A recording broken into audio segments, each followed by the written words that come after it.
Back to school. మళ్ళీ స్కూల్కి ready అయ్యారా?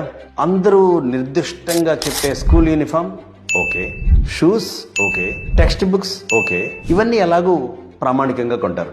కానీ పెన్నులు, పెన్సిల్స్, నోట్బుక్స్ రకరకాలుగా కొంటున్నారు. కాబట్టి కొన్ని మంచి విషయాలు చెప్తాను.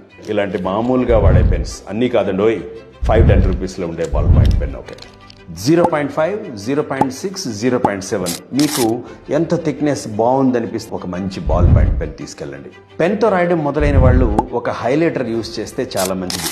క్లోజ్ చేసిన తర్వాత వెనక వైపు చూడండి, GSM అని ఉంటుంది, గ్రామ్స్ పర్ స్క్వేర్ మీటర్ అని కొలుస్తారు.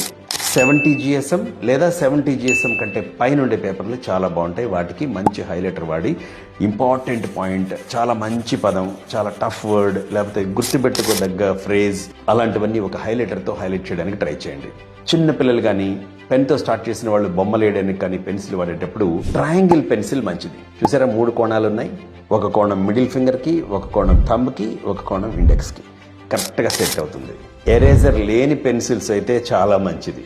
ఇక ముఖ్యంగా రకరకాల బొమ్మలు ఉండే రైటింగ్ ప్యాడ్స్ కాకుండా సాదా సీదాగా ఉండే బ్రౌన్ లేదా transparent. Wish you all the best. కొత్త కొత్త ఆశలతో కొత్త సబ్జెక్ట్స్ నేర్చుకోవడానికి, జీవితంలో పెట్టుకున్న ఆశయానికి ఇంకో మెట్టు ఎక్కడానికి ఉపయోగపడే కొత్త సంవత్సరానికి ఆల్ ద వెరీ బెస్ట్.